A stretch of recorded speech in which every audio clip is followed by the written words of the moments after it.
Today ମଧ୍ୟାହ୍ନ ଭୋଜନଟା ରାଜିଥିଲା ଅଣ୍ଡା ପୋଚ କାକୁଡି ପିଆଜ ପଖାଳରେ ତାର ସହିତ ଭେଣ୍ଡି ଆଳୁ ଭଜା ମିକ୍ସଚର ଆଳୁଚପ ଗୁଟେ କଞ୍ଚା ଲଙ୍କା ଟିକେ ପଖାଳଟାରେ ଦଳି ଦେଲିରେ ଟିକେ ରାଗୁଆ ରାଗୁଆ କରିଦେ ଲୁଣ ଆଗରୁ ପଡିଛି ଚିପୁଡ଼ିକିରି ଫାଷ୍ଟ ବାଇଟଟା ନେଇଥିଲି ତ ଖରା ଗରମଟା ପୁରା ପଳେଇଲା ଆଳୁଚପ ମୋର ଫେଭରାଇଟ ଭେଜ ଉପରେ ହେନେ ଓହୋ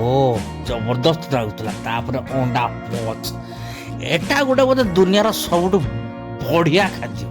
1000 ପିସ୍ କେତେ ଅଣ୍ଡା ଖାଇଦେବି ମୁଁ ଏଇଭଳିଆ ବାସ୍ନାରେ ଓହୋ ପଖାଳ ସହିତ ଅଣ୍ଡା ପୋଚ ତା ସାଙ୍ଗରେ ଚେନାଚୁର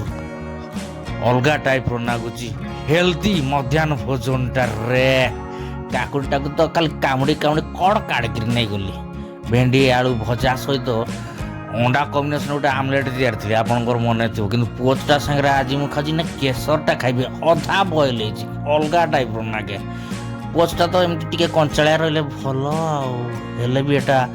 ଟିକେ ସିଝିଯାଇଛି ତଳପଟୁ ମାନେ ଓହୋ ରହିଲି ବାଏ ମଧ୍ୟାହ୍ନ ଭୋଜନଟା ମସ୍ତ ଜମିଲା।